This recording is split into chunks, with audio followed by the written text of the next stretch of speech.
Assalamualaikum warahmatullahi wabarakatuh. Anakku semuanya, kita akan belajar bersama IPS dengan saya. Apa ya, anak? Kali ini kita akan bersama-sama belajar tentang interaksi antar ruang negara-negara ASEAN, di mana di dalamnya nanti kita akan membahas banyak tentang ASEAN. Salah satunya adalah sejarah berdirinya terbentuknya ASEAN.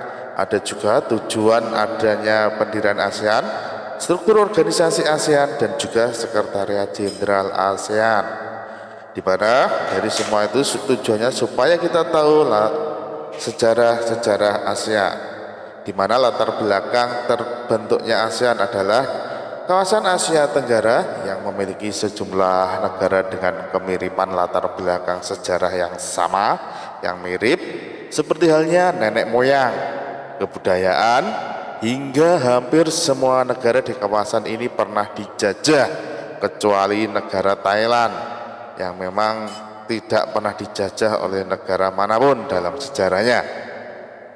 Latar belakang sejarah serta rasa senasib dan sepenanggungan sebagai negara yang pernah dijajah itu mendorong dilakukannya suatu upaya dalam pembentukan organisasi kerjasama regional negara-negara di kawasan Asia Tenggara, di mana kerjasama ini disebut ASEAN, yang kepanjangannya Association of Southeast Asian Nations, di mana dari negara-negara tersebut tujuannya adalah menjalani kekompakan negara regional di kawasan Asia Tenggara, sehingga terjadilah kerjasama dan hubungan yang baik antar negara-negara anggotanya.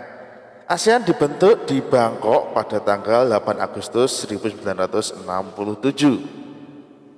Negara-negara tersebut menandatangani di kota Bangkok, Thailand oleh utusan para menteri luar negeri 5 negara pendiri ASEAN. Pada perkembangan berikutnya, jumlah negara ASEAN terus bertambah, tidak hanya 5, bertambah terus. 1. Brunei Darussalam pada 7 Januari 84, Vietnam pada 28 Juli 95, dan disusul oleh negara-negara lainnya. Tujuan ASEAN terdapat pada ASEAN Charter atau Piagam ASEAN yang disetujui pada tahun 2007. Tujuan ASEAN adalah pada Piagam Charter adalah memelihara dan meningkatkan perdamaian, keamanan, dan stabilitas, serta lebih memperkuat nilai-nilai yang berorientasi pada kawasan, meningkatkan ketahanan kawasan dengan memajukan kerjasama politik, keamanan, ekonomi, dan sosial budaya yang lebih luas. Tujuan yang ketiga, mempertahankan Asia Tenggara sebagai kawasan bebas senjata nuklir dan bebas dari semua jenis senjata pemusnah massal lainnya, sehingga harapannya negara ASEAN bisa menjadi negara yang damai. Yang keempat adalah menjamin bahwa rakyat dan negara-negara anggota ASEAN hidup damai dengan dunia secara keseluruhan di lingkungan yang adil, demokratis. Selanjutnya kita akan melihat struktur organisasi ASEAN. Yang pertama adalah Konferensi Tingkat Tinggi ASEAN atau disingkat KTT.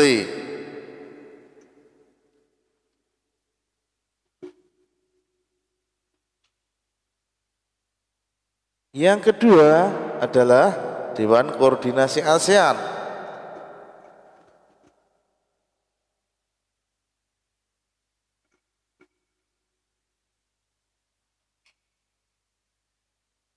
Yang ketiga adalah Dewan Masyarakat ASEAN.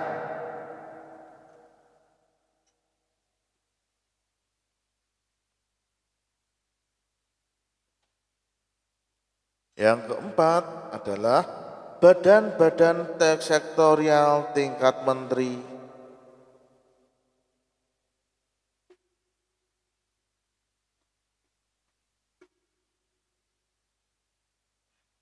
Sekretariat Jenderal ASEAN.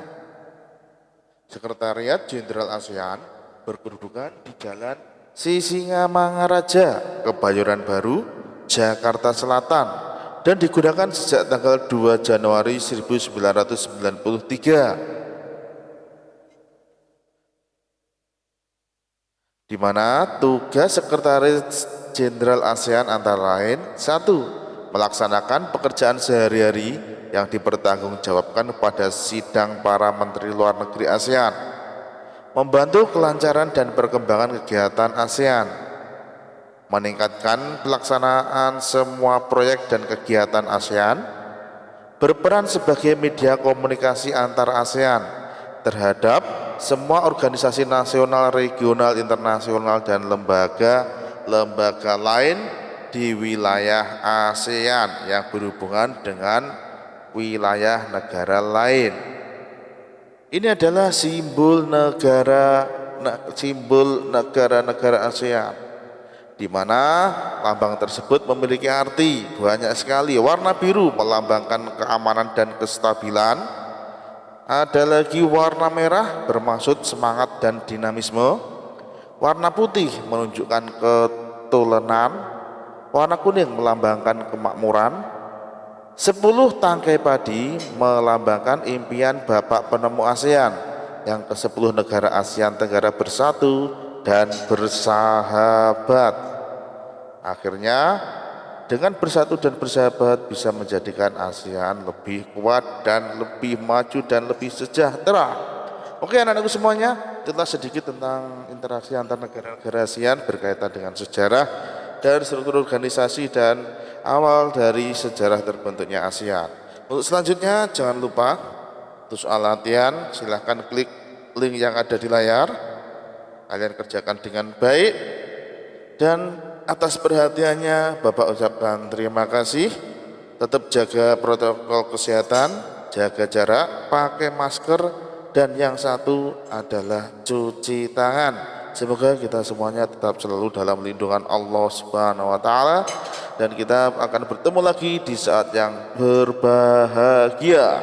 Dari Bapak sekian, terima kasih. Assalamualaikum warahmatullahi wabarakatuh.